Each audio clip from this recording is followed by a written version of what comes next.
Я приветствую вас, дорогие друзья, уважаемые гости и подписчики моего канала. Всем большое спасибо за то, что следите за новыми выпусками и, конечно, ждете наши среды с Костем Бондаренко. Он на связи.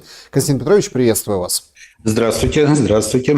Друзья, спасибо большое за то, что там, дождались эфира, за то, что уже поставили лайк. Большое спасибо за то, что участвуете, да, в обсуждениях, за то, что непосредственно помогаете, да, подпишитесь на Костя Бондаренко, ссылка в описании на телеграм-канал, YouTube-канал тоже поддержите. И, конечно, если хотите ворваться в эфир вот там напрямую, если работает сервис, переходите по QR-коду, который возле меня. Вопросы традиционно собираем в сообществе YouTube для финальной части программы. Пообщаемся также и с чатом трансляции. Клуб зрителей тоже в почете. Если вы в телеграм-канале подписаны на клуб зрителей, тоже имеете право задать вопрос и, собственно, поднять какую-то тему. Начнем наш сегодняшний эфир традиционно с опроса для чата трансляции. Он звучит следующим образом. В каком случае Киеву удастся перетянуть США на свою сторону? Варианты ответов. В случае перемирия, в случае капитуляции, в случае смены власти, в случае нет такого случая, а то, что сейчас делает Украина, выглядит жалко. Константин Петрович, начнем с этого вопроса, в конце подведем итоги. Что думаете вы? Вот эти потуги по перетягиванию Трампа на сторону Киева в каком случае могут быть успешны? Ну, на самом деле, действительно, мне кажется, что говорить о том, что Трамп перейдет на сторону Киева, ну, это действительно, наверное, нонсенс. В данной ситуации мы говорим о государствах с разной степенью субъектности. Вот. И Трамп может занять позицию не столько проукраинскую, сколько антироссийскую, только в том случае, если зайдут в тупик переговоры между Вашингтоном и Москвой, или же там определенный диалог между Вашингтоном и Москвой. И в этом диалоге не Украина является главным фактором и главным звеном. Поэтому Украина должна просто соизмерять определенные силы, возможности, определенные риски, которые существуют, а не требовать там фактически, что значит, Соединенные Штаты должны действовать по принципу «стань передо мной, как лист перед травой» или там, и так далее, или «повернись ко мне передом». Вот, то есть вот как сказочные персонажи. А должны просто понимать, что есть объективная реальность. И на эту объективную реальность там, угрозами, шантажом, увещеванием или еще чем-либо повлиять невозможно. Надо просто ее учитывать. Мы в прямом эфире прямо сейчас, друзья. В общем, голосуйте в вопросе. Но буквально перед нашим, даже вот, наверное, где-то с этим, отчасти связана небольшая задержка с выходом прямого эфира, приходят ошеломляющие новости. Дональд Трамп сообщил в своей соцсети, что провел только что, ну это минут 5, 7, 10 от силы назад, разговор с Владимиром Путиным. Так и пишет, что я только что завершил телефонный разговор, он длился около часа 15 минут. Мы обсудили атаку Украины на российские самолеты и аэродромы, а также другие недавние действия с обеих сторон. Это был хороший разговор. Но пока он не приведет к немедленному миру, Путин выразился предельно четко. Он намерен ответить на атаку по аэродромам. Ну и дальше также обсудили ситуацию с Ираном, ядерное оружие. Я прямо заявил Путину, Иран не должен получить ядерное оружие. Путин предложил принять участие в переговорах с Ираном. Ну и вот эта вот иранская тема сразу поднялась. И ну вот так, если журналистским взглядом бросить на текст Трампа око, то видно, что это пополам. Ну, то есть, поговорил с Путиным, обсудили, мира это не принесет в скором будущем, Путин будет отвечать. А дальше вот это вот политика об Иране. То есть, примерно по тексту пополам. По сути, больше сути, конечно, в иранском абзаце. Помощник президента Ушаков, сообщает Песков, в ближайшее время, возможно, и во время нашего прямого эфира сегодня, выйдет и будет что-то разъяснять по поводу разговора Трампа и Путина. Что это означает, сам факт этого разговора, и как трактовать сообщение о нем Трампа? Это следует трактовать так, что диалог между Москвой и Вашингтоном продолжается, что диалоговая линия существует, что стороны не закрываются друг от друга. Вот. А также это значит только одно, что Путин сделал определенное заявление относительно намерения России ответить на акции, которые имели место 1 июня. И Трамп не особо возражал. Не особо возражал. То есть не прозвучало, что мы заявили о недопустимости российской стране, что если только российская страна будет применять какие-то виды оружия или же приступит к актам возмездия, это будет красной чертой, красной линией и так далее, и так далее. То есть этого не прозвучало. То есть приняли к сведению. Вот. Возможно, где-то там прозвучало. Вы же ядерное оружие не будете применять? Не будем применять. Значит, хорошо, значит, это самое. Так что можете. То есть в таком вот духе. Вы же не по гражданской объектам будете бить? Нет, будем по военным. Значит, все, вперед с Богом. То есть в таком вот духе разговор, это он показывает, что Трамп, в принципе, до Трампа России удалось донести собственную позицию. И Трамп не сказал «нет».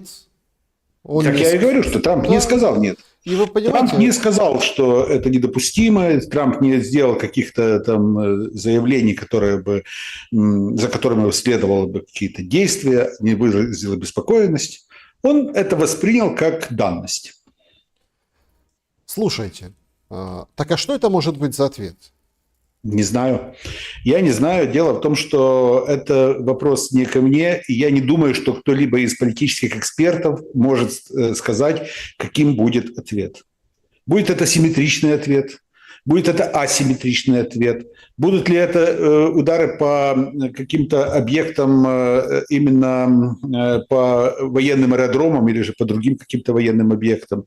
Будут это удары по центрам принятия решений? Я не знаю. И не знает никто. Стороны сегодня до вот этого разговора Трампа и Путина хоронили Стамбул. В каком смысле? Зеленский вышел, сказал, что бессмысленно о чем-то говорить там, где не принимается решений.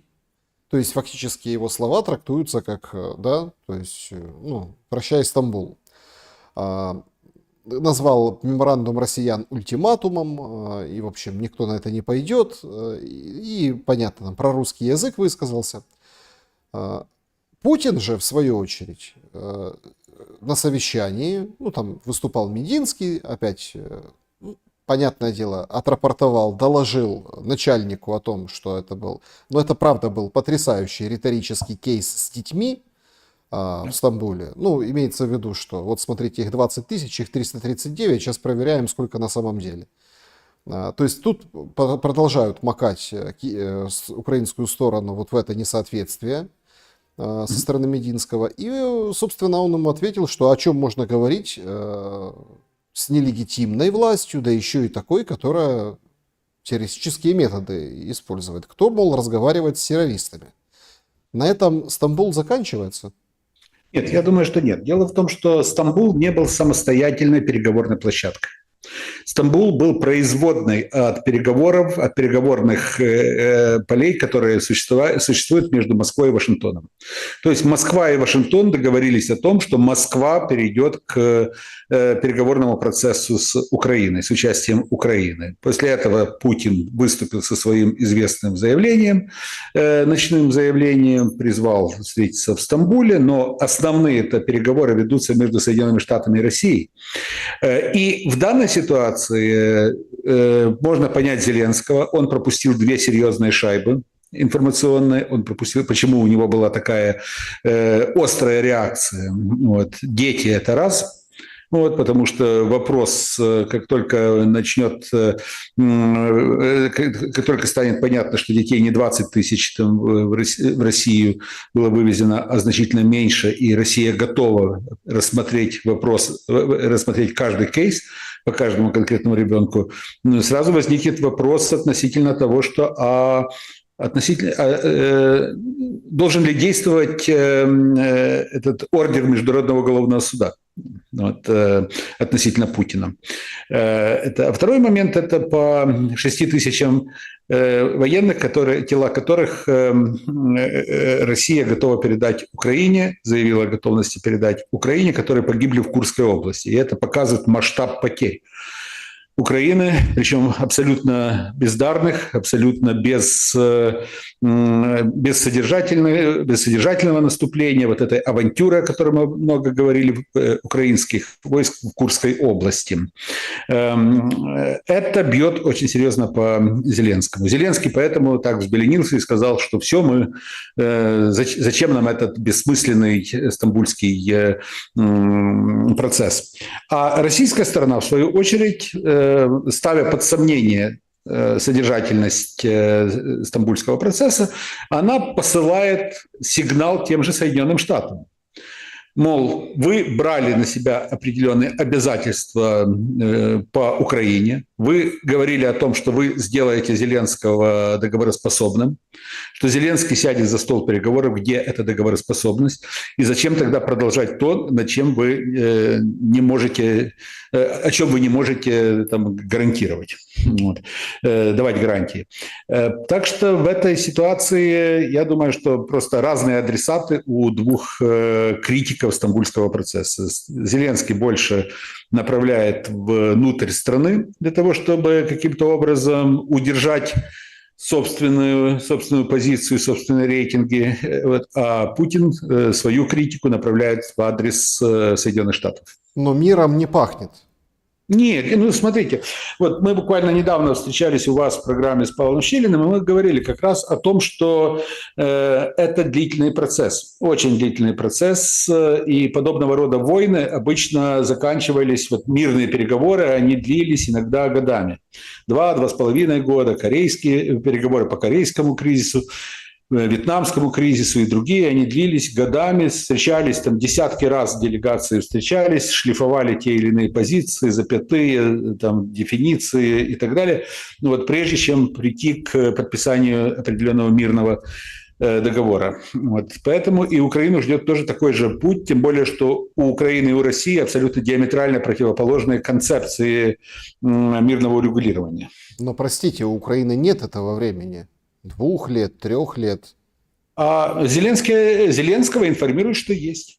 Зеленский понимает, что он нужен той же Европе ровно до тех пор, пока идет война. Он нужен как президент воюющей Украины. Вот. Европе нужна воюющая Украина, я имею в виду крупные европейские государства, вот, а не мирная, процветающая и так далее. Зеленский чудесно понимает, что он президентом Украины будет ровно до тех пор, пока будет идти война. Он президент войны, он президент военной структуры, скажем, которая сегодня руководит Украиной и которая фактически полностью нивелировала значение Конституции и законов. И поэтому Зеленский абсолютно не хочет мира. Мир ему не нужен. Зачем поехал Ермак в Америку? Вчерашние визиты достаточно интересны. Несколько моментов. А сегодня в предбаннике у Рубио встретились в коридорчике. Какая-то странная встреча. И Рубио какой-то бежал, видимо, ну там за диетической колой, наверное, или там кофейку выпить. Выбежал и как-то так ему показывает жестом. Маркарова там рядышком, как гейша, знаете, вот это вот. Вы знаете, на самом деле очень странный визит, потому что вот мне говорят люди, у которых есть информация непосредственно из офиса президента, у Ермака на вчерашний и сегодняшний день были запланированы другие планы абсолютно. То есть это не тот визит, который планировался там за неделю, 2 месяца или еще что-либо. То есть такое впечатление, что его вызвали в Соединенные Штаты. В связи с чем можно только догадываться. На фоне последних событий, думаю, решили спросить у украинского руководства. Ермака пока что в Вашингтоне считают хоть и одиозным, но наиболее вменяемым представителем украинского руководства. Спросить, что это было. Ну, вы имеете в виду, прежде всего... Да, 1 июня. Да, вот эти удары и... Да. Скажем так, подрывы американской же взрывчаткой, как сегодня сообщили в России, уже официально. То как бы, если мне вот нравилось, 1 числа как раз был эфир, мне там пишут, вот, это подрыв. Но по состоянию на 1 число была вот эта вот история с метаниями, да? 1-го, Да. 2-го даже, 2-го уже звучало громче. Все, сейчас четко, американская взрывчатка, украинская ДРГ. Все, то есть это Россия. Но на самом деле позиция Соединенные России. Штаты заинтересовала не ситуация на военных аэродромах в России, не то, что там были удары беспилотниками по военным аэродромам. Их заинтересовали акции, которые имели место в Брянской области, и, соответственно, подрыв железнодорожного полотна, за которым последовала гибель гражданского населения. Это в первую очередь вызвало возмущение в Соединенных Штатах. Если вообще понять визит Ермака в контексте того, что он сам говорил вместе с Заривной, вплетал туда УПЦ, ресурсную сделку, да, вот эту минеральную. Слушайте, по сути, мы не увидели пока ничего.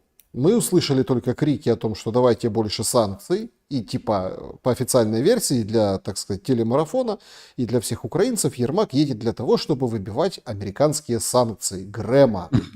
Но, простите, в самой Америке очень достаточно резко отнеслись к акционизму Украины, и самого Грэма очень сильно критикуют за вот это предложение. И, давайте говорить откровенно. Грэм не является членом команды Трампа. Грэм республиканец, да, но он принадлежит к очень узкой прослойке в республиканской партии, которая в свое время ориентировалась на покойного ныне Маккейна. Вот, это ближайший соратник покойного Маккейна. Это человек, который занимает собственную позицию, Линдси Грэм. Вот, его называют человеком, который более близок к демократам, чем к республиканцам. И с точки зрения влияния на Трампа это абсолютный ноль. В то, что Грэм является влиятельным человеком в Соединенных Штатах, верит только в офисе президента. Забудьте о том, что Грэм является влиятельным человеком. Грэм является исключительно, вот его влияние измеряется исключительно его лоббистскими возможностями. Да, он пролоббировал, или, скажем, он просто показал республиканцам, что закон о недрах, или там сама постановка вопроса, что помощь Украине в обмен на недра, она может быть выгодна Соединенным Штатам.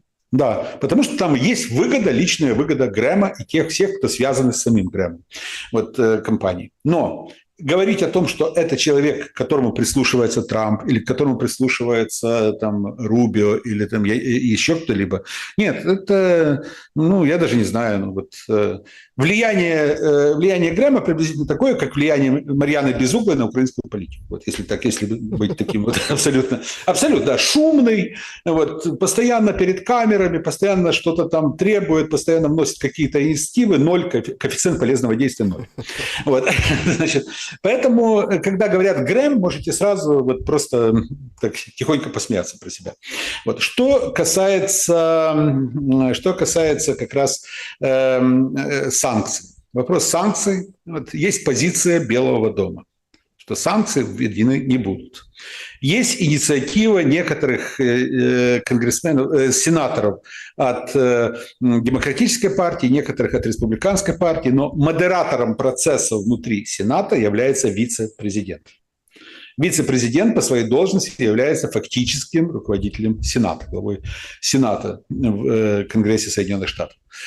Таким образом, я думаю, что позиция Джей Ди Венса и его влияние в Сенате, оно значит значительно больше, чем шумная кампания Линдси Грэма.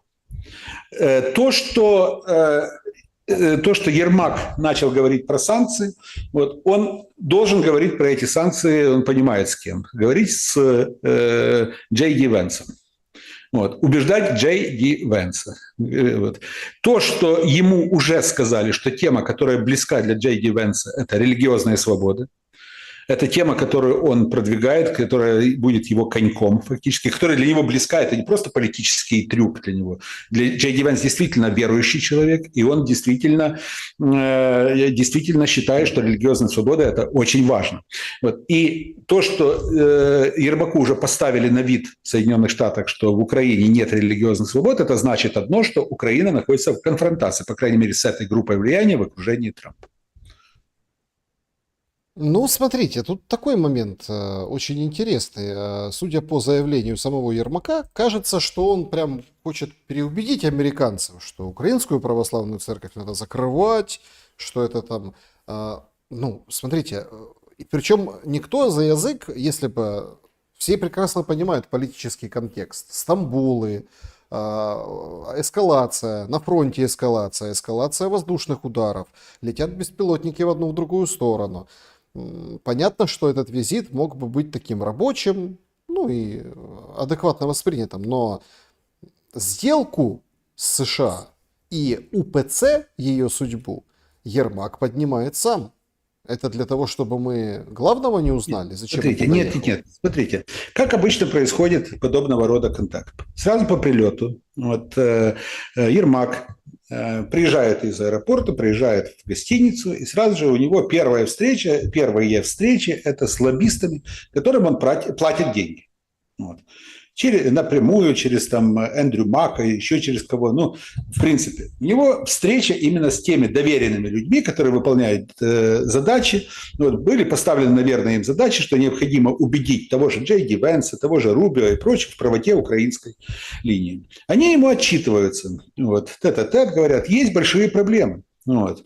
Уважаемый Андрей Борисович, вот есть большие проблемы, потому что вот, не нравится там Венсу, наши люди говорили с Венсом, Венс там матерился и так далее, и говорил о том, что они делают с церковью, с церковными вопросами. Б, есть вопросы, связанные с тем, что не поинформировали относительно ваших действий 1 июня, и считает, что раз им ближе британцы в этом отношении, раз они с ними что-то договариваются, то пусть туда и едут. В, там, значит, денег не дадут и так далее, то есть отчитывается. И Ермак уже фактически получает определенную свежую повестку. И когда он выходит и начинает говорить про церковь, про другие вопросы, это фактически его уже, можно сказать, дискуссия с теми или иными лицами в окружении Трампа, теми или иными лицами, которые уже сказали свою позицию, озвучили свою позицию лоббистам, он якобы отвечает на эти все вопросы. Угу. То есть я понял. Да. То есть это он не нам написал? Нет. Данная ситуация, это он озвучивает, но так, чтобы и все услышали. Вот наша позиция, нам скрывать нечего. Я вот сейчас скажу, мы стоим на своем. Вот, но понятное дело, что это ляжет в основу определенной аналитической записки, которая тот же вечер, очевидно, которую в тот же вечер пришлет Джей Ди Венс. Вот. Поэтому тут такой момент, что его точно услышат. Вообще просто, знаете, как-то все, насколько все было охмеляюще, весело в Украине 1 числа, 2 числа, с этим Крымским мостом, с вот этими атаками на стратегии, и насколько какое-то вот сейчас похмелье наблюдается информационное. Вы понимаете, Нет, дело в том, что, как и в ситуации с Курской областью, очень многое направлено на банальный хайп, на достижение банального хайпа. То есть обычно любая операция, любое действие, оно должно предвидеть там определенное сразу после 1 пункта, 2 пункт, продолжение, развитие. Условно ударили по аэродромам, что потом? Вот. Должно быть либо какое-то там массированное наступление в этот момент, контрнаступление, либо же должна быть какая-то другая там неожиданная там какая-то атака, вот, и прочее. Нет, в данной ситуации очень многое делается для хайпа, для картинки, для того, чтобы об этом заговорили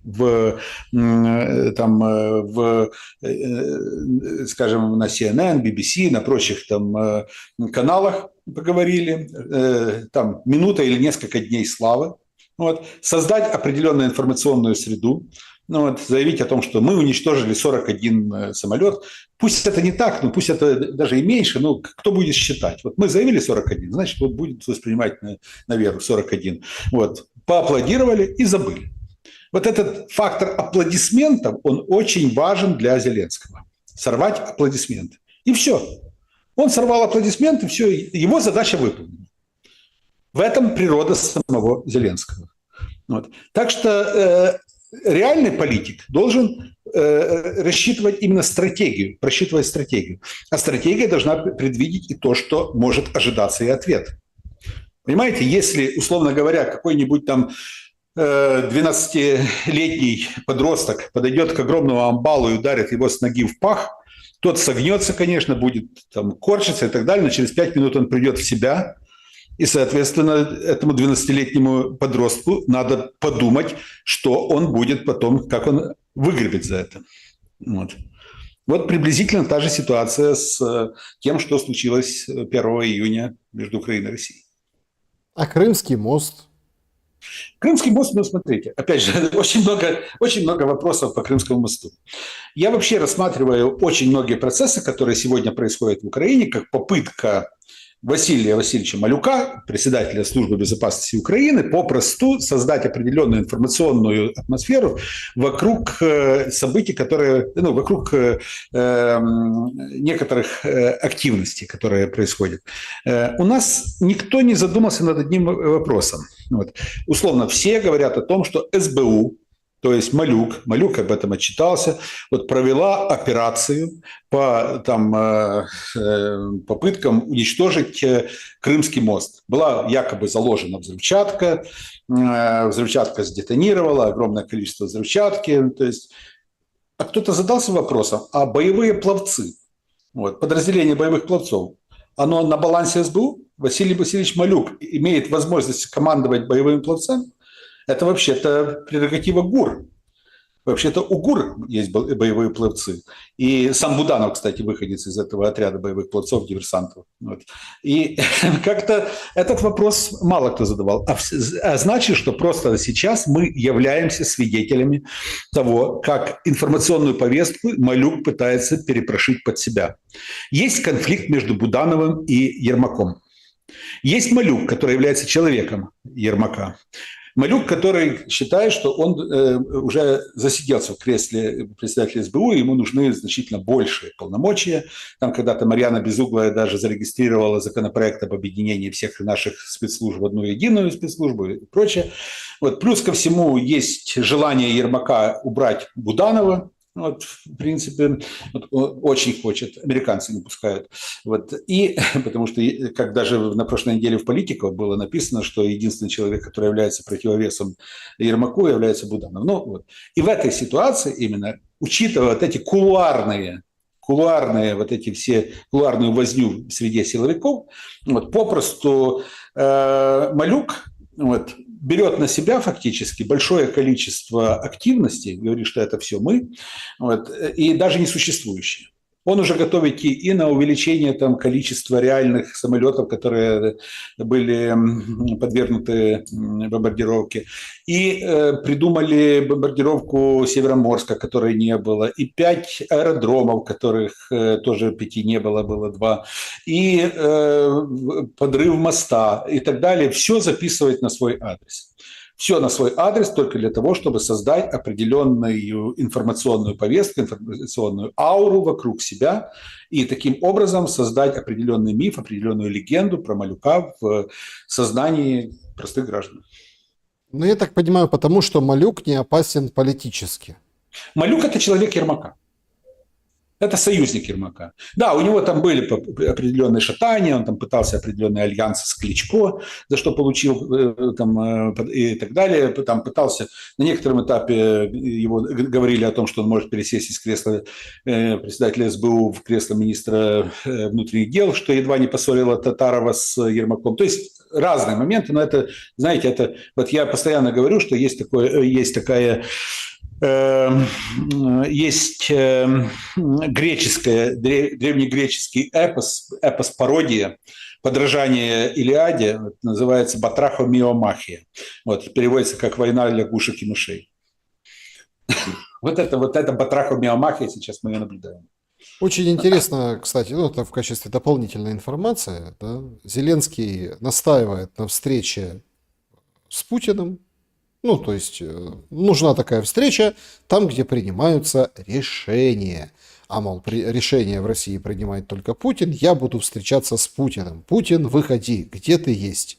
А, Интересно, что Путин после Трампа позвонил папе Римскому, поблагодарил его за готовность урегулировать, ну, или там способствовать урегулированию конфликта, войны, и сказал, что подтверждает заинтересованность в достижении мира политико-дипломатическим путем. Ну, за этим мы понимаем, что прячется это вот, собственно, меморандумы. Если посмотреть на эти меморандумы, Константин Петрович, вот я понимаю, что уже сказано достаточно много. Да, и Зеленским, и на эмоциональном уровне, и на неэмоциональном. Вроде как к выходным ближе, и на выходных будут обмены. Это подтверждает российская сторона, украинская сторона, сам Зеленский. То есть процесс этот пойдет. После обмена живых будут обмен или передача тел. Ну, то есть мы понимаем, да, как бы контекст. Но мне абсолютно не ясен путь к прекращению огня. Сегодня мы так, ну, я так назвал наш эфир, это вот чучело перемирия, чучело прекращения огня. И кто смотрел «Чучело» фильм с Кристиной Орбакайте, да, где-то вот есть параллели между Зеленским и главной героиней. Кажется, что чучело, я не знаю, будут ли извиняться в конце, прости нас, чучело, но тут какой-то такой достаточно очень трагический исход намечается. Что вы думаете по этому поводу, по поводу согласованных позиций меморандума? Ну, смотрите, согласованных позиций на сегодняшний день практически нет. Согласованных. То есть, если мы говорим о принципиальных позициях. Вот. Нет согласованных позиций относительно того, что является, скажем, относительно территорий, относительно границы, относительно репараций, относительно сокращения войск, относительно внешней политики Украины, вступления, не вступления в НАТО, нейтрального, не нейтрального статуса. То есть все эти вопросы на сегодняшний день не являются согласованными. То есть украинская позиция – это убирайтесь на границе 91 года, выплатите нам репарации и так далее, вот, и не мешайте нам интегрироваться туда, куда мы хотим. Позиция России, вот, убирайтесь с территории Донецкой, Запорожской и Херсонской областей, вот, признавайте за нами эти территории, сокращайте армию, отказывайтесь от ВПК, отказывайтесь от вступления в НАТО, провозглашайте нейтралитет, проводите денацификацию, так, отмените законы, дискриминационные законы относительно языка, церкви там, и так далее.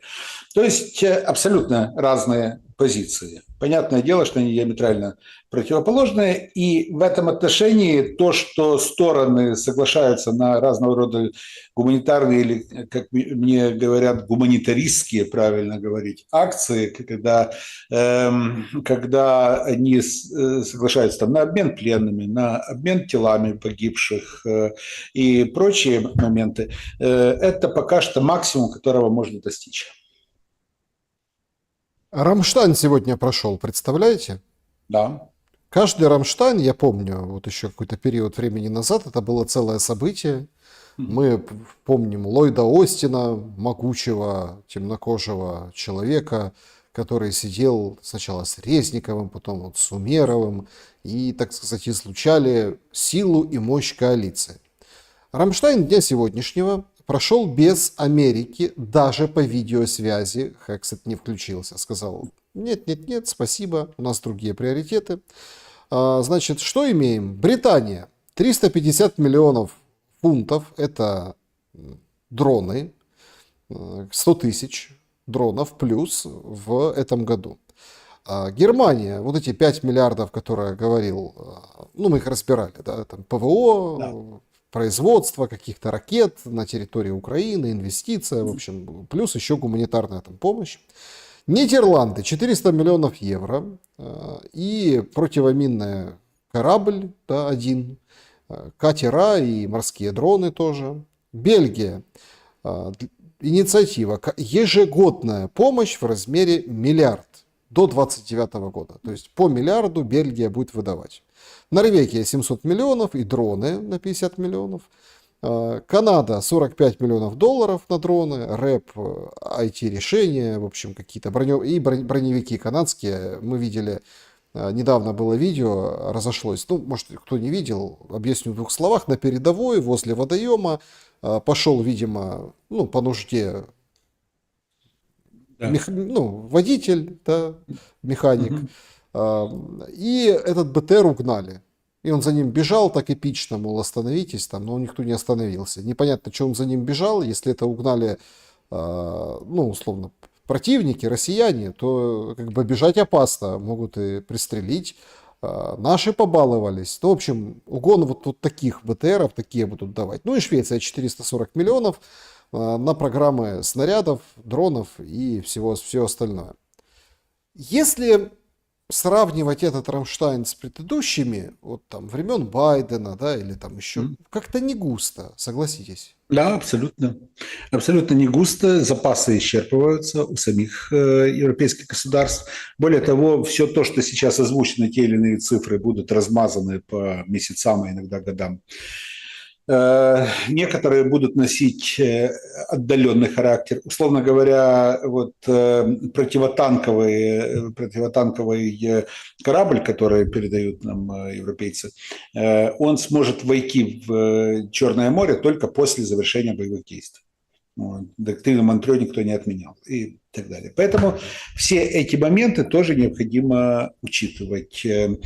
Что касается помощи, да, дроны, да, война переходит в стадию, когда это война дронов фактически, но и Россия нарастила сейчас производство дронов, да, и Шойгу сейчас вот сегодня встречался снова с Ким Чен Ыном, и я думаю, что на самом деле и у России есть с кем кооперироваться по поводу увеличения производства военной продукции. Хотя там сейчас маховик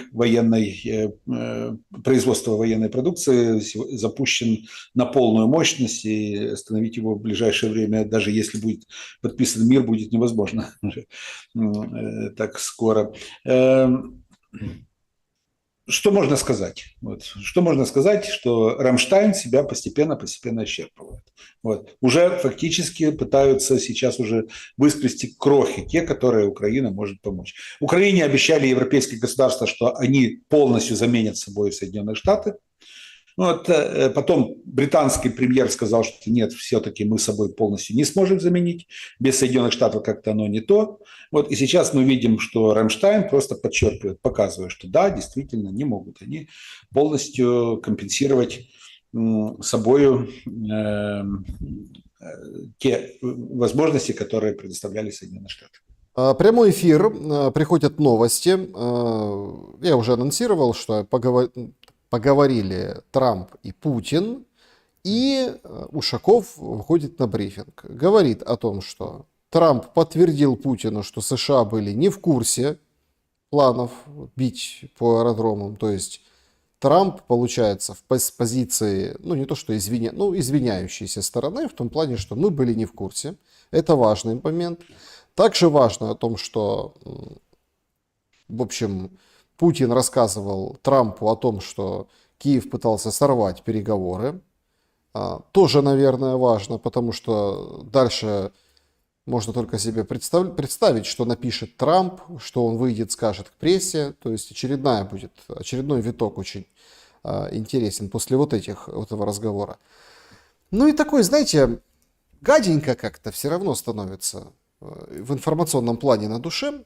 Объясню почему. Потому что Ушаков выходит и говорит, в практической плоскости, то есть не на уровне там теоретизирования, речь о встрече Зеленского и Путина не шла никогда.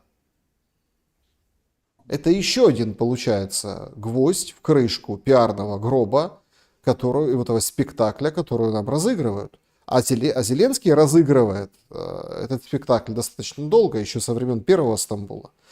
Прокомментируйте, пожалуйста, вот такую трактовку Кремлем разговора Трампа и Путина. Смотрите, для того, в принципе, ничего особенного не прозвучало, в принципе. То есть сенсации я не вижу. Но вот что касается как раз то, что речь идет о встрече Путина и Зеленского, я несколько раз говорил, что если эта встреча состоится, это будет чудо. Путин не считает Зеленского равным себе. Путин не считает Зеленского человеком, который достоин внимания, потому что они уже один раз встречались 9 декабря 2019 года. Зеленский взял на себя определенные обязательства. Вот, я об этом пишу в своей книге, как раз я об этом постоянно говорю. Были взяты определенные обязательства, эти обязательства не были выполнены. Соответственно, Путин заявляет о том, что Зеленский недоговороспособен в этом отношении. Более того, Путин не считает Украину субъектным государством, а считает фактически Украину прокси то ли Великобритании, то ли Соединенных Штатов, и дает понять, что он будет говорить не с Зеленским, а с его хозяином. Вот. На каком-то этапе были предположения о том, что возможна встреча Путина с президентом Украины, но не обязательно с Зеленским. Вот. И она возможна в первую очередь для того, чтобы обсудить конкретные вопросы. На сегодняшний день этих конкретные вопросы не озвучены. Встретиться, чтобы что? Чтобы была устроена некая аналогия того, что мы наблюдали 28 февраля в Белом доме. Вот.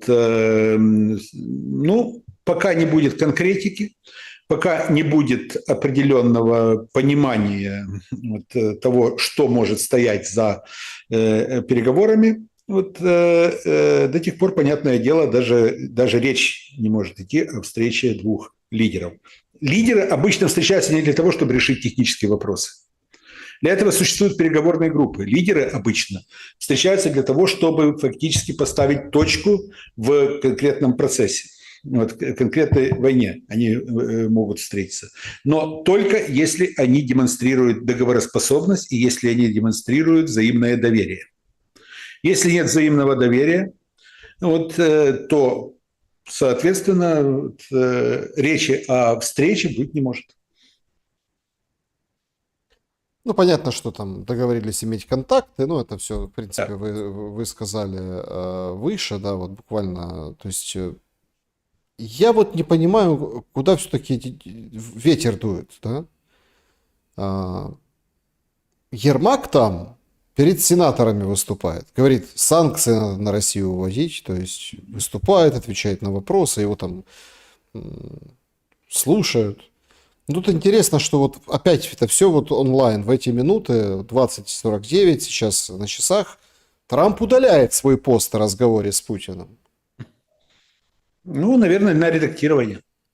Что-то происходит, наверное, да. Нет, наверное, сейчас. Для редактирования. Да. То есть какая-то... Нет, это бывает. Эти вещи бывают. То есть, увидим новую редакцию этого поста.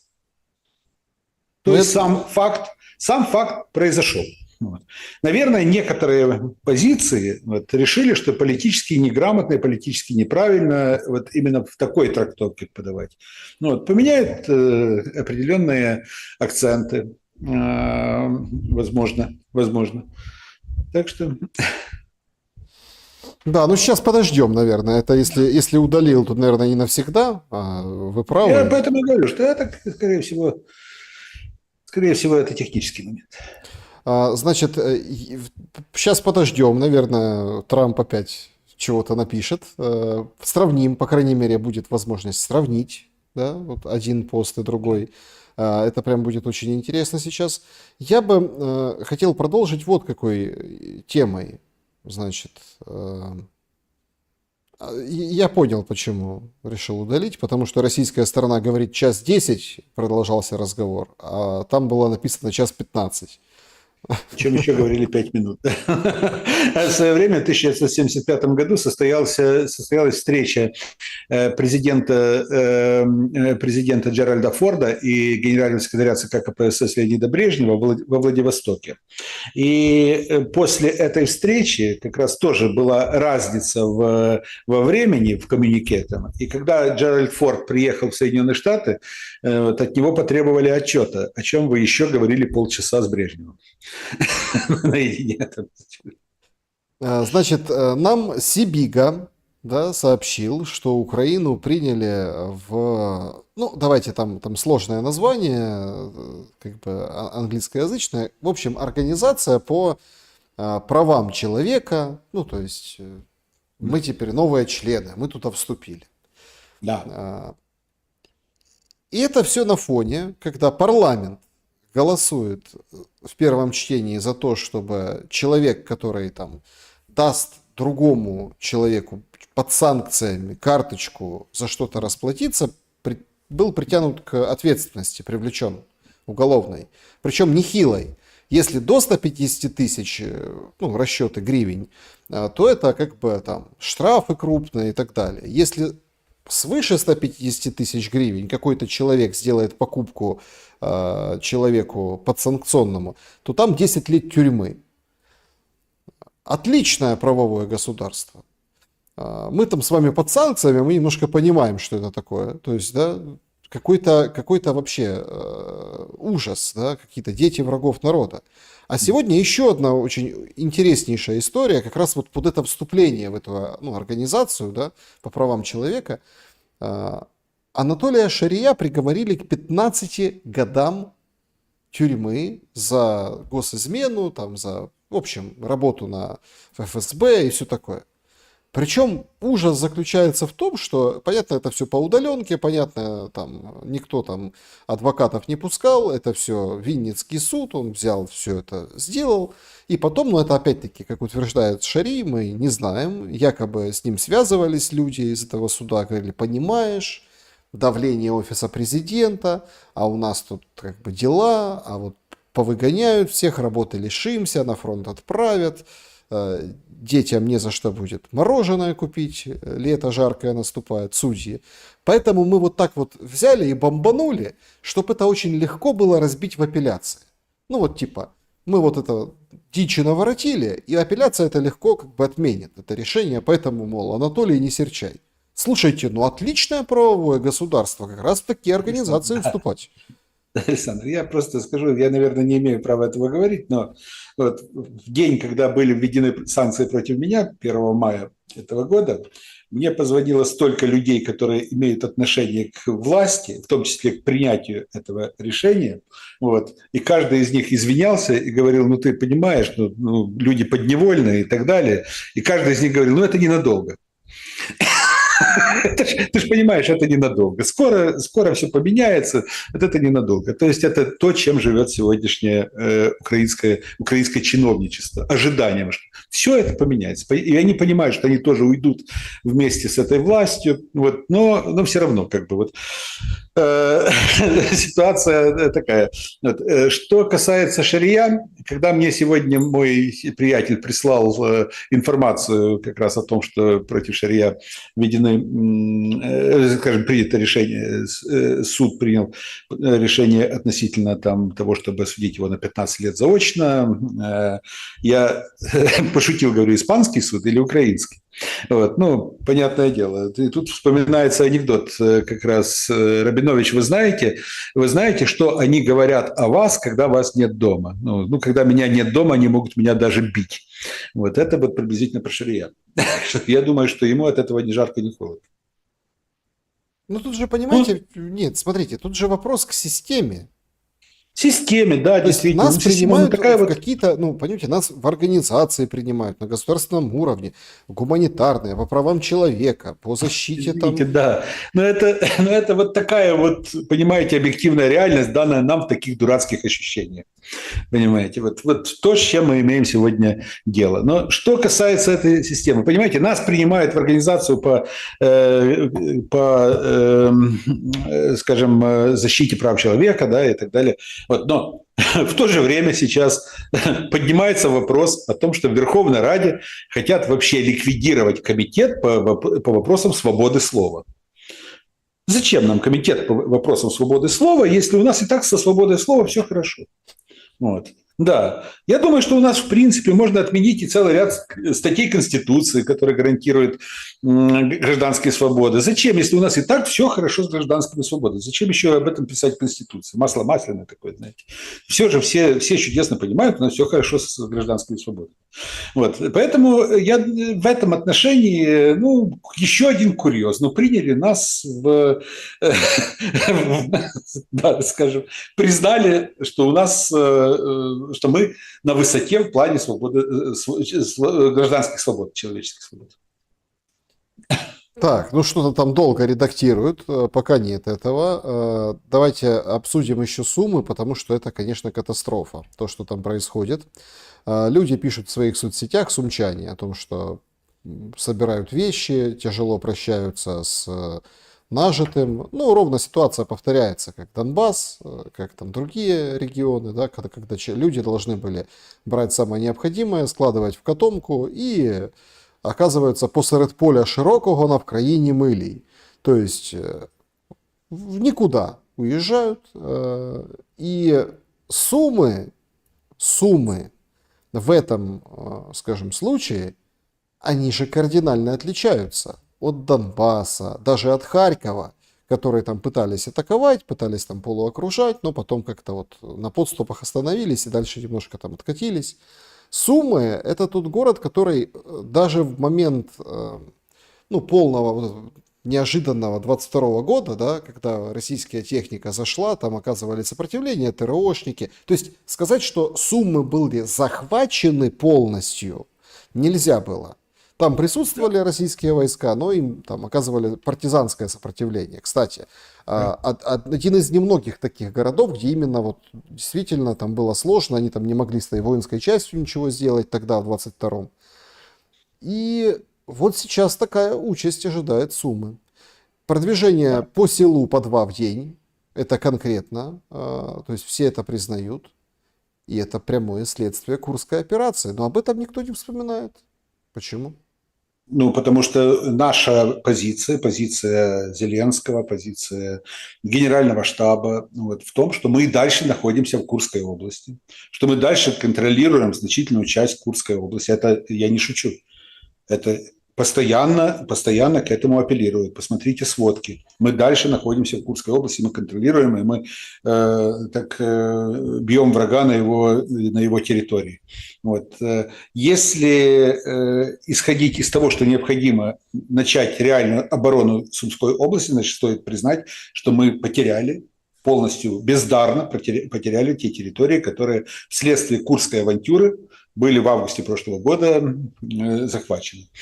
Что касается ситуации, в марте прошлого года, после того, когда была первая вылазка в сторону Теткина, Путин тогда уже заявил о том, что Россия будет настаивать на том, чтобы создать определенную санитарную зону.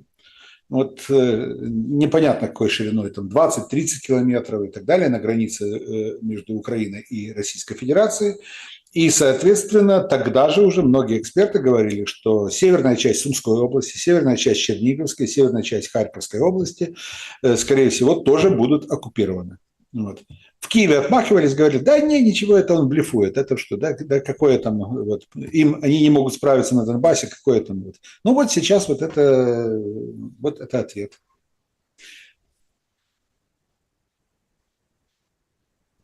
Я не знаю, будут ли российские войска штурмовать Сумы, брать в окружение, заходить в Сумы и так далее.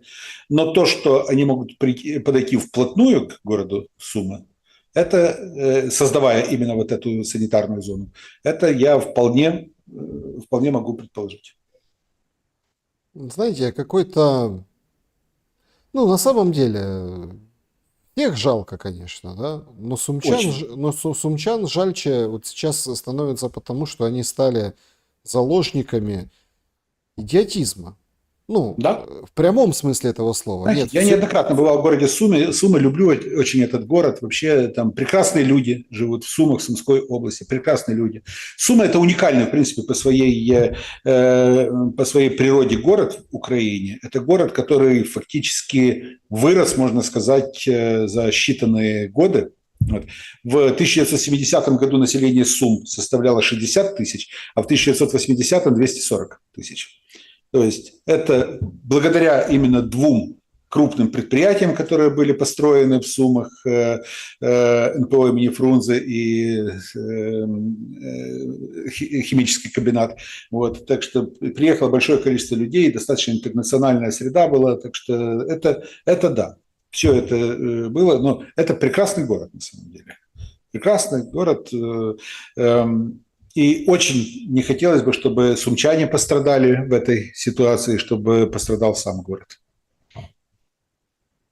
Ну, пострадают, потому что, как показывает практика этой войны, да, города превращаются в безжизненное пространство. Именно. И Поэтому я Зеленский... задаюсь вопросом, а ставится ли задача именно взятия под контроль самих Сум? Или же речь идет о том, что действительно расширяется вплоть до окраин города Сумы некая санитарная зона? Ну, так если, подождите, это означает, что с Сумом гаплык. Даже тот вариант, Да, который вы говорите. да. Потому что, условно, повыселяют местных жителей, позалазят в их многоэтажки там, на крыши, в подвалы и будут, так сказать, ну, держать оборону, стойкую, потужную. А у людей не будет ни жилья, ничего, они вынуждены будут скитаться, слоняться и благодарить за гениальную Курскую операцию, которую мы там обменяем. Что там мы хотели обменять? Запорожскую атомную станцию или какие-то там Да, ну другие? я не знаю, ну, все обменяем, то есть и Донбасс, и все прочее, и Крым. Понимаете, в чем загадка? И Зеленский опять едет и фотографируется на фоне стелы Сум, как это было с Авдеевкой, как это было с другими городами. У меня возникает вопрос, причем такой важный, в контексте того, что Путин будет отвечать. Сейчас в прямом эфире происходит, как это, неразбериха. Почему? Потому что Трамп удалил свой пост про разговор, тот, с которого мы начинали, и подметили, что, ну, там как, созвонились с Трампом, поговорил с Папой Римским. На сайте президента Российской Федерации Путина, а это тоже, ну, как бы, твиттер своего рода, то есть сообщение, нет сообщения о том, что они поговорили. Нет, это нормально. Иногда бывает так, что стороны, не согласовав коммюнике определенное, не согласовав определенный конечный документ, вот, выставляют информацию, и тогда начинаются взаимные претензии. Это уже было неоднократно. Это уже было, я сам помню, что были такие моменты, когда досогласовывали те или иные формулировки. Ну, Поэтому, если удалили обе стороны, это значит просто досогласовывают правильность формулировок по тому или иному вопросу. ну, в общем, посмотрим. Может, на наш эфир как бы выпадет, да, то есть правильная формулировка и с одной, и с другой стороны. Интересный, конечно, скажем так, случай, причем настолько такой... Это работа пресс-службы. Ага, все, значит. Слушайте, а что случилось? Да. Что? Трамп перезалил свой пост о разговоре с Путиным. Ну вот. Он оказался полностью идентичен предыдущему. Значит, они... Нет, иногда нет. Вот я бы не смеялся. Значит, просто согласовываются определенные моменты и, соответственно, в том числе иногда и по времени. Иногда относительно публикации. Это все тоже имеет значение. Ну, значит, просто были определенная драматургия в отношениях между двумя пресс-службами. Знаете, Слушайте. как звонит шеф, а почему со мной еще не согласовали? Почему не дали на вычетку? Вот. Так что и так далее. Дают ему на вычетку, говорят, ну ладно, можете снова публиковать. Ну вот, вам приехали. Слушайте, а мы тут уже думаем, а что же это может значить? А Нет, как... нет, это все технически. Я сразу говорил, что это определенный технический момент. Нет, я вот тоже сейчас вчитываюсь. Да нет, ну все как бы... Да. Да, то есть Не ищите черную комнату, черную кошку в черной комнате. Тоже про... Я думал, у меня мысль закралась, может, про Иран что-то лишнее, знаете, как взболтнули. Потому что там тоже острейшая тема, то есть вот эта Я говорю, это переговорная. технические моменты. Технические моменты, связанные с публикацией. Да, скажем так. Я просто знаю десятки случаев, когда были там определенные недоговоренности по времени, недоговоренности по формулировке той или иной фразы. Иногда просто пресс-служба спешила и без санкции своего шефа выставляли. И тогда им прилетал нагоняй, и они снимали, а через там, полчаса снова ставили такой же, такие же. Это очень часто бывает. Работа пресс-службы. Знаете, есть очень много пресс-секретарей, которые, я думаю, могли бы написать очень интересные мемуары о том, как им работалось в пресс-службах, в том Ну, числе украинские пресс. Мендель уже в этой обойме, Константин Да, Петрович. да, именно. Да. Но она очень мало написала о политической кухне. Да, друзья, ну все, значит, зрада отменяется, значит, ничего не будет, как бы такого подвоха. Ну, в общем, есть предположение, что, может быть, удар какой-то будет показательный, орешником или чем-то еще Не дай по, бог. по тоннелям, Не дай по бог. Все-таки аэродромам. людей жалко, знаете. Все-таки при этом могут пострадать гражданские люди. Нет, ну вы знаете, тоже какой-то такой очень интересный момент. Вчера тоже прямой эфир был, и мы вот общаемся со зрителями, и идет жуткая атака Одессы. Ну такая, фейерверки очень, громко все очень. На утро показывают разрушения, да, действительно, прилеты там зацепило жилые дома. Такая атака, один раненый, один. Да. Тоже там гаражи, тоже какие-то тоже как-то вот все... Ну, это не потому, что я хочу, чтобы было больше, я хочу, чтобы этого одного не было раненого. Нет, это просто заставляет задуматься. То есть люди, аудитории, ну, как приходят в комментарии, говорят, там Одессу так, там просто поливают, равняют с землей, бомбежки. На утро фотографии куда-то там попали в какие-то склады, что-то где-то, один раненый.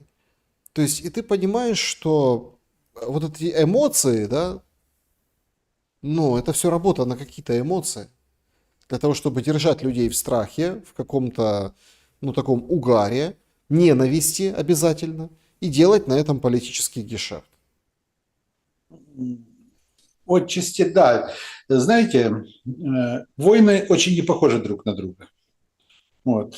Я раньше, когда не было войны в Украине, я слушал рассказы о войнах, вот, о том, как это происходит. Ну, это очень не было похоже на то, что мы видели в кино. Вот, когда мне хорваты рассказывали о том, что вот когда шла война в Хорватии, вот, мы выходили, говорит, на пляж и по радио слушали, где чей дом разрушили. Говорит.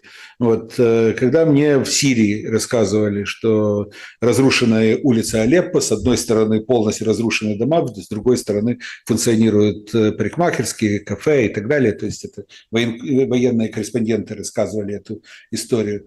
И когда пришла война в Украину, вот, тоже, значит, это бомбардировки, все прочее, жизнь продолжалась.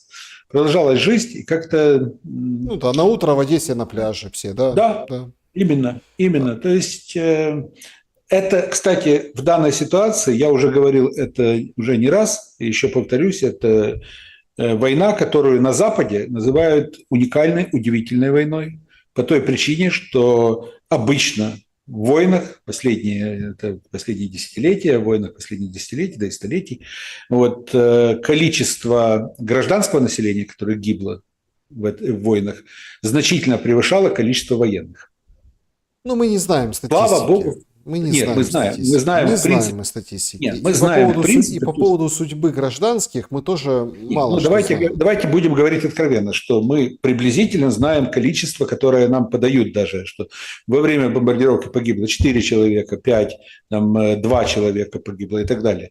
Вот этот момент является очень, очень важным в этом. На это обращают внимание, это обращаю не я, на это обращают внимание военные аналитики, военные эксперты, которые говорят о том, том, что это уникальность этой войны.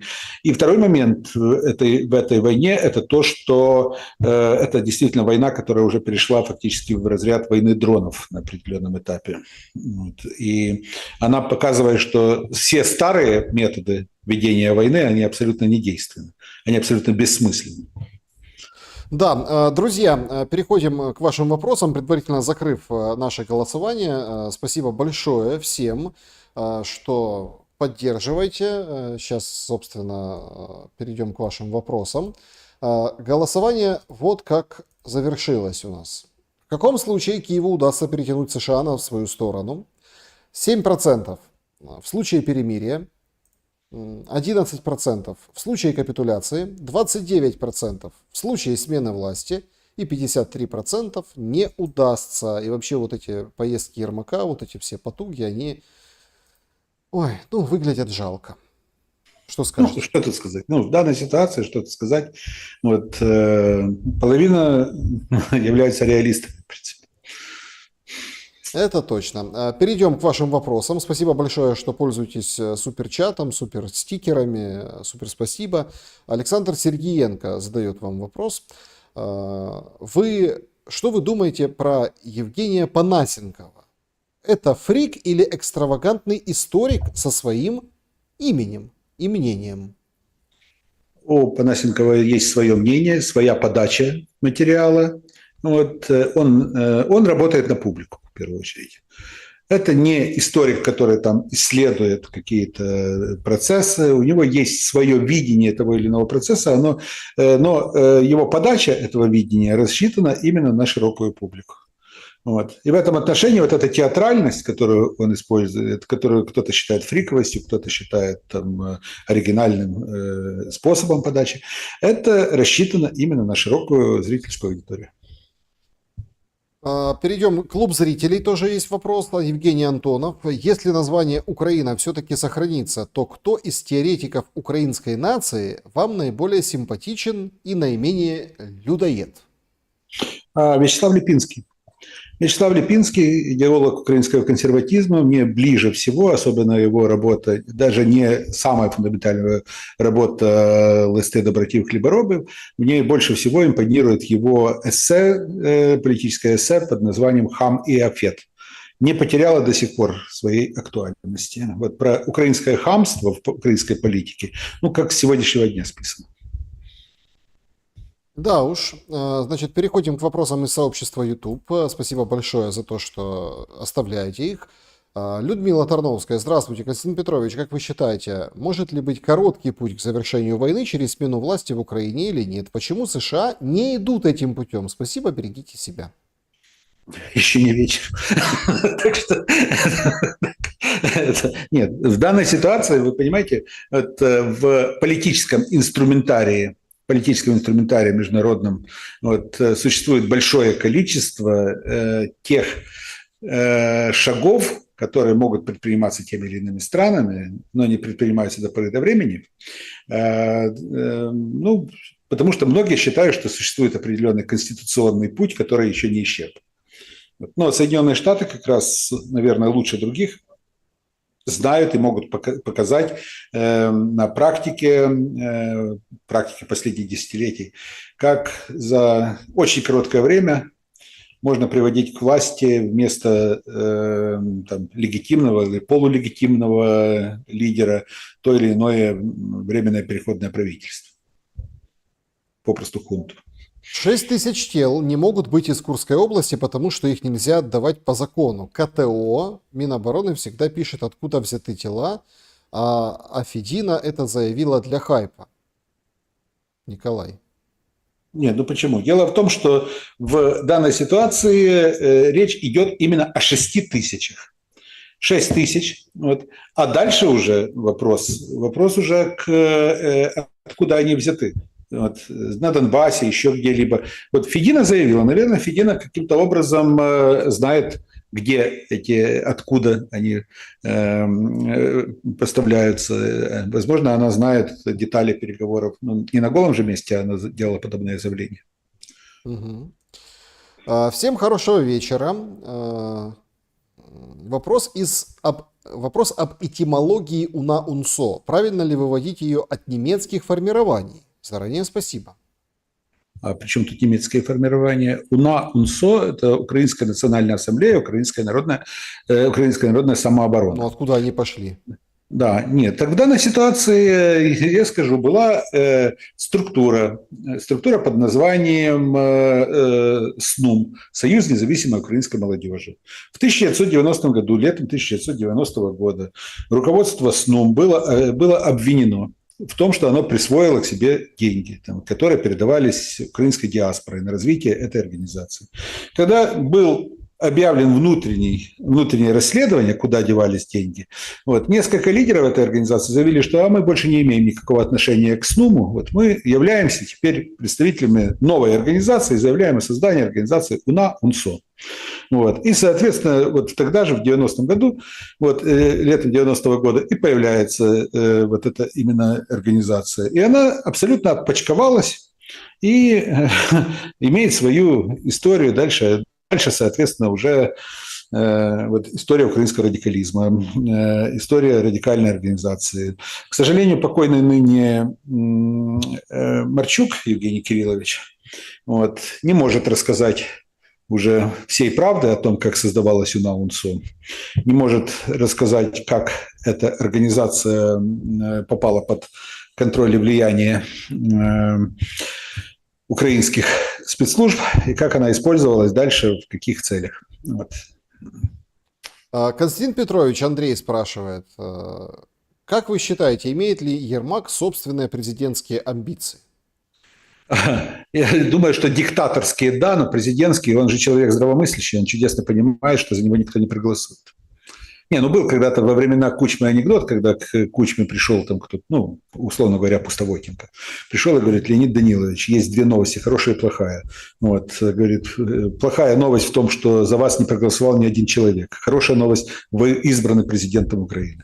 Так в данной ситуации вполне возможно, что точно так же будет проходить голосование за Андрея Борисовича Ермака, но все-таки политез какой-то он должен же соблюдать. Он не электоральная фигура. За него не проголосуют даже на выборах в районный совет. Не то, что на выборах президента Украины. А стать диктатором, да, он вполне может. Так, значит, добрый вечер, Александр, Константин Петрович. Во время одного из эфиров в комментариях разгорелась дискуссия по поводу вашего имени. Некоторые говорили, что по имени Кость вас могут называть только близкие, а всем остальным это неприлично, нужно говорить Константин. Но в то же время даже некоторые ведущие называют вас Кость Петрович. Что скажете сами? Кто и для украинского языка, рассказываю, да. Я уже несколько раз это говорил, для украинского языка, особенно для центральноукраинской полосы, было очень характерно сокращение имен и использование их практически в официальное сокращение. Константин Кость, Федор Федь и так далее, и прочие имена, которые просто использовались. И иногда даже я жил и знаю, что в детстве так меня очень часто и называли, и прочее. Это было характерно просто для той части Украины, в которой я жил. Это Черкасская, Винницкая область, это пограничье, Южная Киевщина.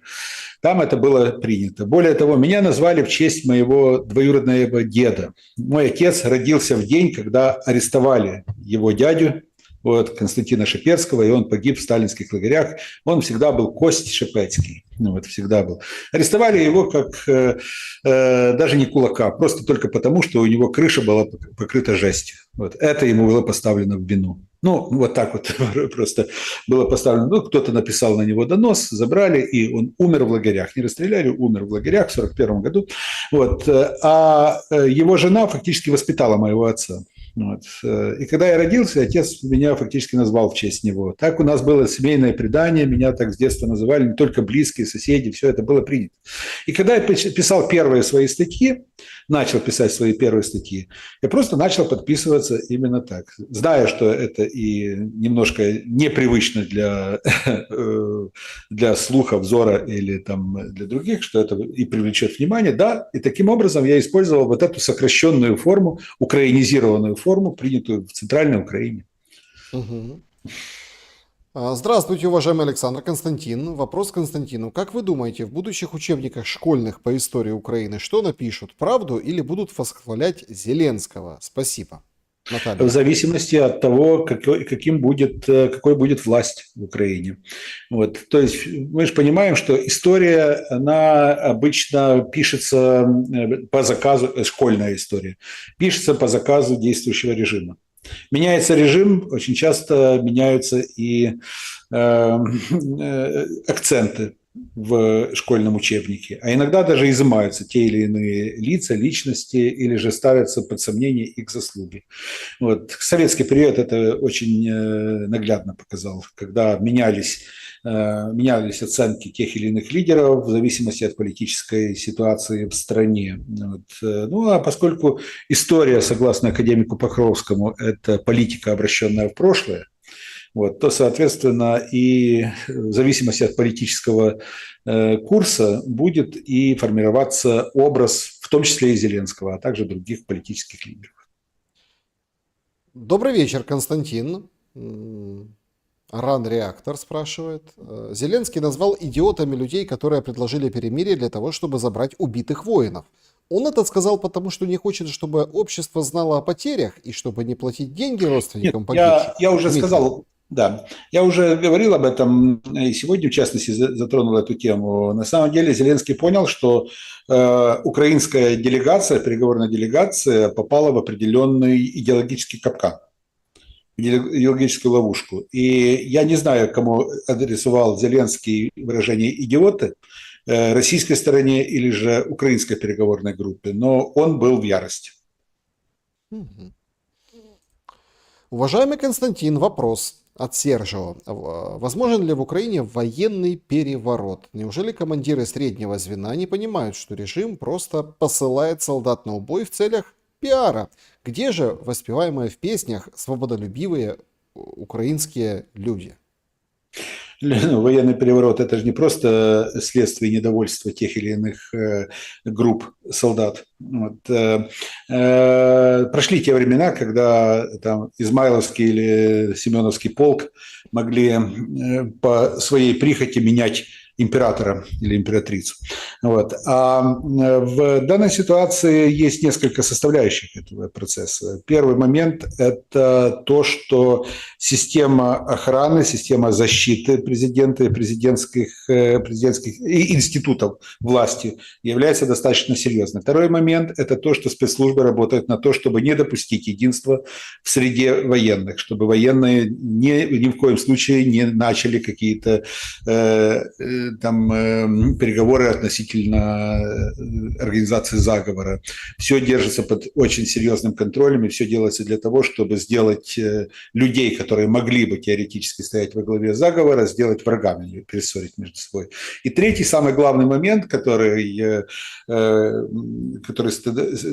становится понятным любому, кто берется за подобного рода дела, не только в Украине, но в любой другой стране, это легитимизация. Вот. Легитимизация людей, которые пришли к власти незаконным путем. То есть мало захватить телевидение и выйти с обращением к нации. Еще надо, чтобы этих людей признали в мире, признали другие страны.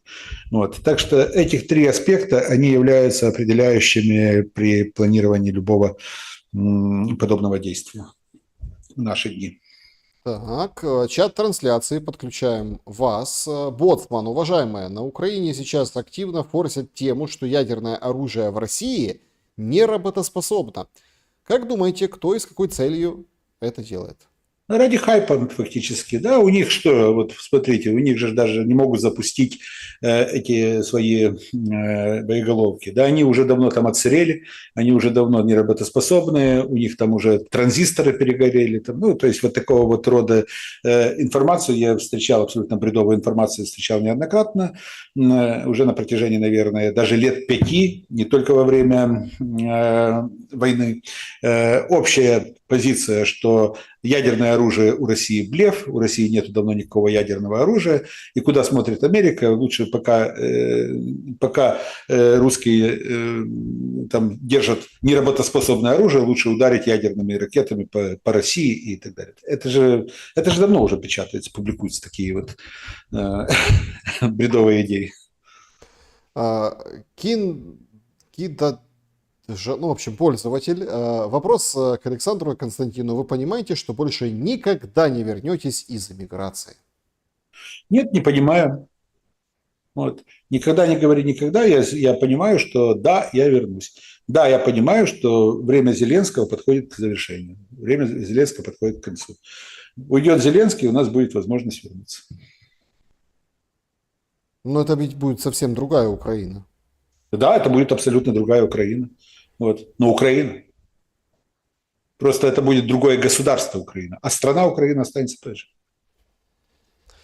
Андрей, вопрос. Константин, вам не кажется, что на протяжении уже веков Украину используют в угоду разных государств, может, из-за людей, склонных к предательству и легкому заработку? Вы понимаете, есть разного рода касты, которые приходят к управлению той или иной страной. Соответственно, каста купцов, которая на протяжении веков формировала украинскую элиту, там, древнерусскую элиту, русскую элиту времен позднего Средневековья и так далее, она именно базировалась в первую очередь на касте купцов. Да, была прослойка казаков, вот, но она была очень небольшой. Не она определяла историю и лицо Украины и характер украинского народа. Да, и очень скоро даже вот верхушка казачества тоже окупечилась, можно сказать. Поэтому вот Украина является продуктом именно вот такой именно купеческой элиты, можно сказать, которая влияла на процессы, экономические больше процессы, чем политические. А купцы, они же в первую очередь о том, чтобы договариваться. Договариваться там, где выгоднее. Так, значит, что хуже для будущего Украины? Созвон Путина и Трампа или удар орешником? Почему мы не предполагаем, что может быть очень страшный вариант комбинированный? И то, и другое. Ой, да уж. Значит, Зеленский уйдет сам или его уберут? Спрашивает пользователь. Нет, сам он не уйдет точно. Сам он не уйдет. Это человек, который он будет цепляться за свое кресло до последнего. Отречения от престола не будет. Почему ваша книга о Зеленском называется «Джокер», спрашивает партизан. По многим причинам. В первую очередь, это я пишу в предисловии. Вот, я проводил параллели именно с фильмом «Джокер», который вышел в 2019 году, ровно тогда, когда к власти пришел Зеленский. И, соответственно, я проводил параллели именно с определенным человеком, или, скажем, с образом, призвание которого дарить радость, а вместо этого он начал дарить зло. Катерина, прокомментируйте, пожалуйста, с 5 июня все пойдут служить. Полицейские будут иметь право доставлять ТЦК мужчин при отсутствии ВЛК. Ну, изобретают новые и новые формы, каким образом пополнить армию. Это не новое. Это только свидетельство о кризисе в мобилизационной политике. Да, уважаемый Константин, как вы относитесь к Реве, как к историку, а также как к ястребу войны, Оксана? Кому еще раз? Андрей Рева имеется в виду. Он историк? Ну, да, по какому-то там, да. Ну, извините, я просто-напросто не очень знаю исторические работы как раз. Ну, смотрите, там же как-то истфак закончил или что-то подобное. Я знаю, да. Значит, ты историк. Вот я, например, закончил филфак, значит, я филолог. Да. Хотя я журналистику закончил. Я понимаю.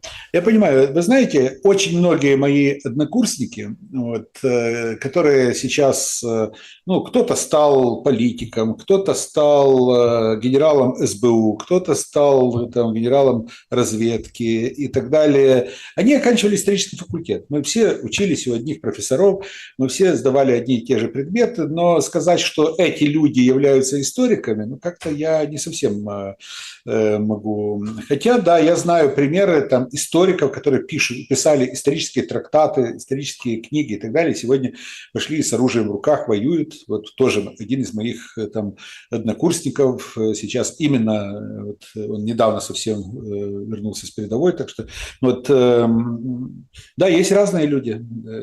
Но историк как минимум должен хотя бы оставить по себе исторические труды. Ой, так интересно, слушайте. Вот все-таки у меня предыдущий прямой эфир был, тоже как бы с историком Латыниной, да? Да. И как вам сказать? Люди вот все-таки вот замечательный чат, замечательная аудитория. Вот надо вот как-то вот... Мне кажется, что... Помните, раньше было такое, у людей надо учиться. Да. И вот есть даже такое выражение, причем я разделяю его подлинность. Неважно, вот смотрите, если я как бы пообщался, подружился, поговорил и имею общение с одним человеком, это означает, что я прочел 10 книг. Да. Ну вот такое сравнение, да, есть выражение. Вот люди сейчас пишут там, одни пишут, вот украинцы там предатели, доносы, вот это все. Ну, в общем, хулят украинцев. А вот пишут, Любовь пишет, комментаторы, вы чего там вообще? Это вы, получается, Кирилла Дмитриева и Матвиенко сейчас кроете, на чем свет стоит? Они же украинцы. И не только. И Сколько Мединский, украинцев во и власти. да. Сколько украинцев во власти. Да. Это, ну, вы понимаете, что я все-таки исхожу из того, что плохих или хороших наций не бывает, народов. Вот. Речь может идти только о конкретных представителях. Это да. Значит, вопрос. А как передается государственность? Кто правопреемник Киевской Руси, по вашему мнению? Хэппи Санта. Ну, смотрите, там же абсолютно сложная система. Но давайте говорить, что историки до сих пор еще не поняли природу Киевской Руси. Вот, то есть сам термин «Киевская Русь» появляется очень и очень поздно. Вот впервые в XIX веке, а потом, соответственно, только в XX веке, благодаря Борису Дмитриевичу Грекову, он стал фактически каноническим термином. Вот, для того, чтобы отделить киевский период Руси от Владимирского периода и так далее. Вот, поэтому я считаю, что Русь, как определенная форма вот, государственных там институтов, взаимодействия государственных институтов существовало на протяжении длительного времени, вплоть до XVI века, и точку попытались поставить в государственности Руси только на Люблинской унии 1569 года. Причем несколько было центров потом, несколько абсолютно самодостаточных центров.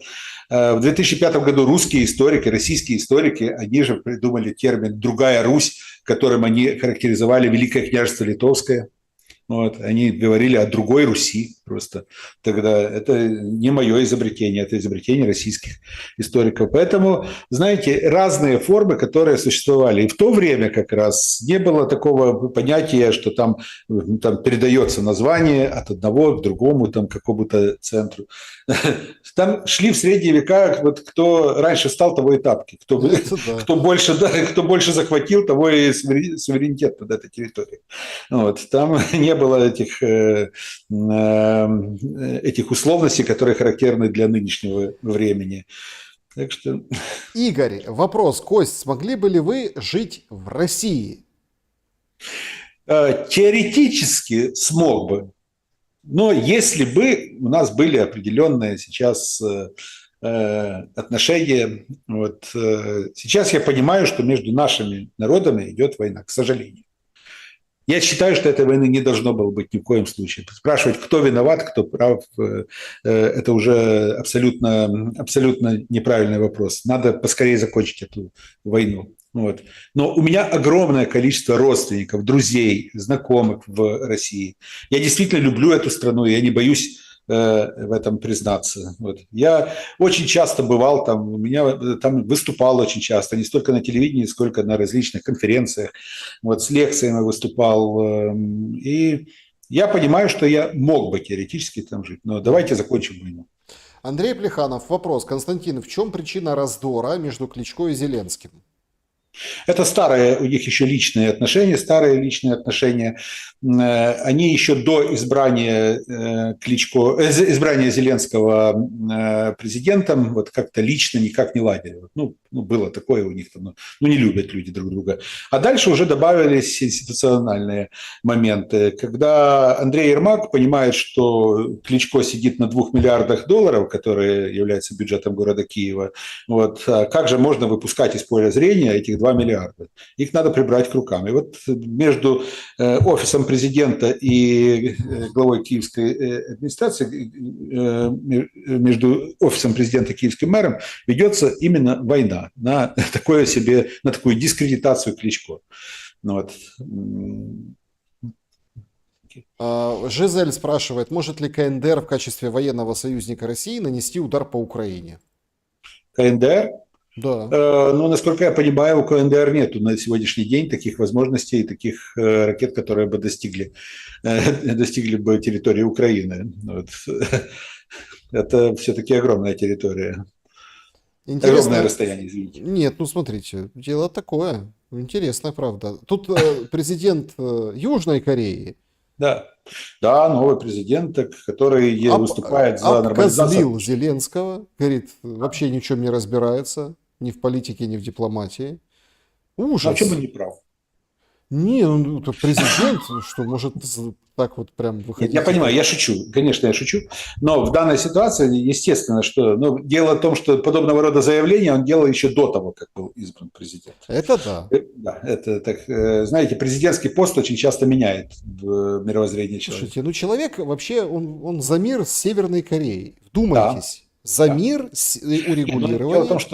Дело в том, что уже на протяжении последних 10 лет неоднократно были попытки помирить Северную и Южную Корею. Даже были встречи лидеров Северной и Южной Кореи, уже то, что еще 20 лет, например, казалось абсолютно невозможным. Поэтому кстати, и Южная Корея сбавила вот этот как раз именно некий недружественный поток информации относительно Северной Кореи. Мы же знаете, из-за закрытости Северной Кореи мы жили фактически теми фейками, которые скармливали миру южные корейцы. Относительно того, что Ким Чен Ын расстрелял своего дядю из миномета, что он убил свою любовницу и скормил собакам и так далее. То есть все это же мы обсуждали, только получая информацию из южнокорейских средств массовой информации, информационных агентств. Вот. А сейчас как-то в последние годы как-то Южная Корея стала более осторожна и более, скажем так, уважительна в отношении к своим северным соседям. Да, друзья, всем большое спасибо за то, что присоединились к нашему эфиру. Традиционно по средам встречаемся и говорим вместе с вами и, конечно, с всей аудиторией, с Костем Бондаренко. Константин Петрович очень благодарен за время и мысли. Спасибо вам и до новых встреч. Скоро шум, поэтому переходите, давайте немножко пошумим, подытожим, так сказать, эти дни.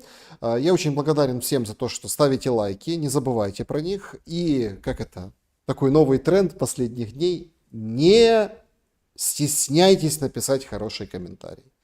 Нет, я понимаю, что время такое, только плохое хочется писать, и так еще и пожестче, еще и так не пропускает язык вражды YouTube, комментарии стирают автоматически в плане этих каких-то оборотов, даже не обязательно матерных. Но все-таки надо учиться видеть хоть какой-то позитив. В беспросветности это помогает. Мы сейчас на пороге военной беспросветности. Как там говорят, ночь темна перед рассветом. Добра и света, всем увидимся.